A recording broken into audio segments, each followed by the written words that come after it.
এই স্বার্থপর দুনিয়া কাউকে থাকতে দেয় না, মুমিনদেরকেও থাকতে দেয় নাই, আবার বেঈমানদেরকেও থাকতে দেয় নাই।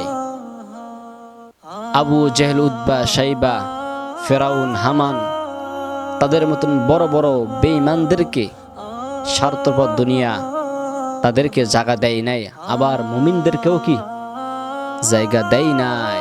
আমার নবীকে জায়গা দেয় নাই, বড় বড় উলামায়ে কিরামদেরকে জায়গা দেয় নাই, আবার বড় পীর আব্দুল কাদের জিলানী তাকেও এই স্বার্থপর দুনিয়া থাকতে দেয় নাই।